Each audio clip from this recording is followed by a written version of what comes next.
Friends, welcome to Micro Rigs RC. Today we have a very special video. I'm trying the vertical mode of YouTube. I don't know if most of you would like it or not. I think that if you are watching my videos from the mobile phone, it's going to be more convenient. If you are watching them in probably in a laptop or in a PC screen or in a TV, maybe it's not that cool and you will be seeing those awful black bars at the sides.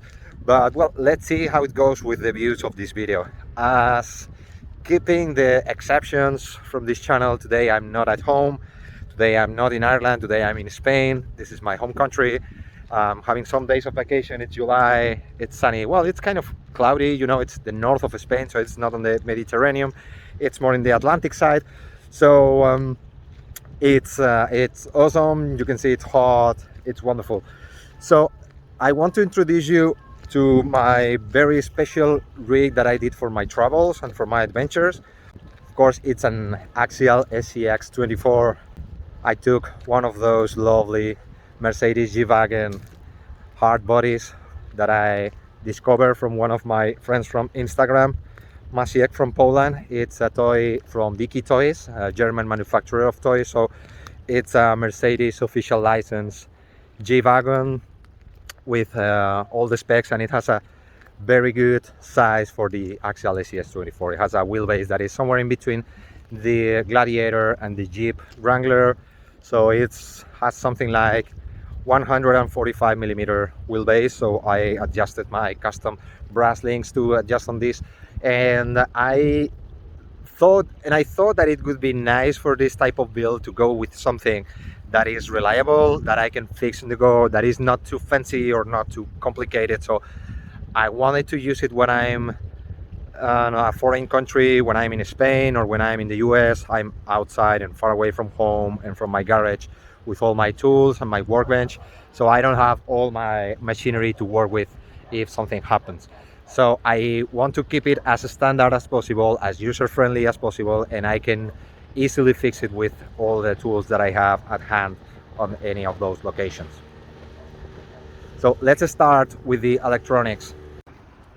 So just very quickly, you can see I have my magnet mounts. I put wiring connections here for this wiring that goes to the third channel, and I'm having the Amewi 3.5 kilo servo, which is more or less double the torque of a Emax servo.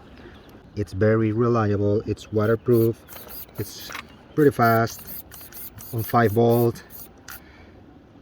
It can work a bit faster on 6 volts, but we have this small BEC, external micro BEC for 5 volt, and to keep things cooler and under temperature while control all the voltage of all the accessories.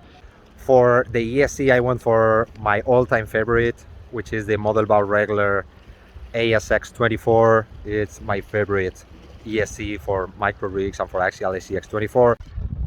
Again, so for the motor, I went for the 050 Injora motor. I think it's, well, all the 050 motors are my favorite for all this type of easygoing rig.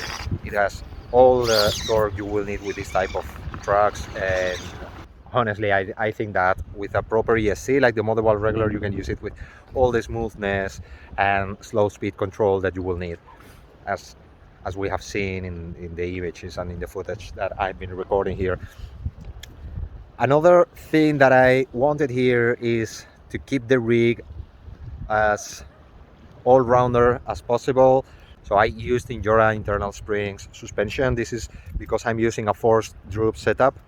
As some of you may know, this means that the spring is pushing the piston inwards instead of outwards. So you will get forced compression all the time, it will mean that the car will be riding as low as possible all the time and only flexing when going on extension. So it performs a bit better. It's not looking that scale in terms of suspension and in terms of dampening, but it performs way better in terms of incline and crawling in general. So I went for that. I used the new Injora stamped wheels because they are very easy to disassemble with the bit lock system that it has. It only works with the 6 inside bolts that it has and works very, very well. And I'm using also the Injora tires just as a way of testing how it works. I think they are very good tires as an all-rounder. I also have a set of Hyrax in case I prefer to swap them for whatever reason, so for a change in terrain. But in general, I think these Injora mod terrain tires are performing very well all around. What else I can say?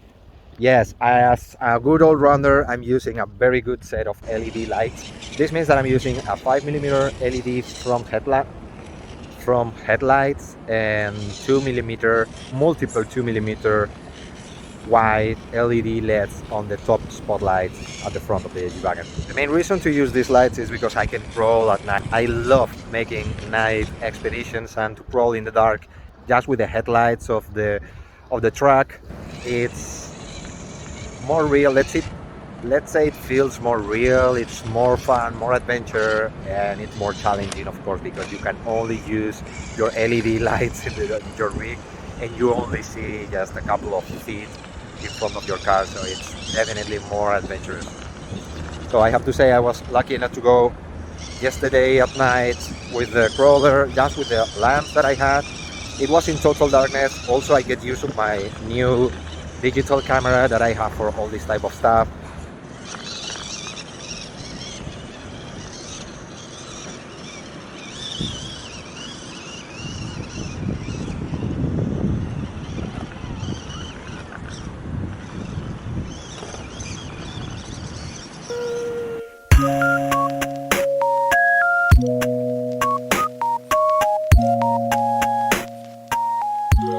I think this rig is working perfectly, and I'm really proud of the build and how it works.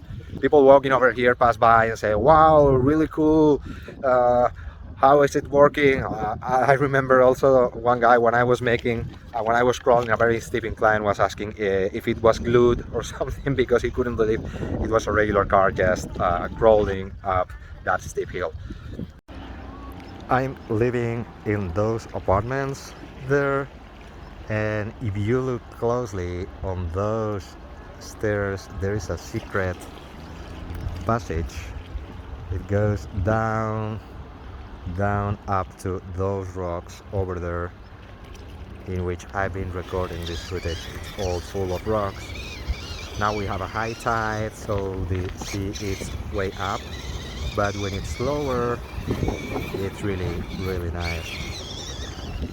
Finally, and talking about the drivetrain, I am using a metal gearbox that I got from China, from AliExpress. I think it was a year run, RC or something like that. Probably is exactly the same that you can get in a lot of other brands.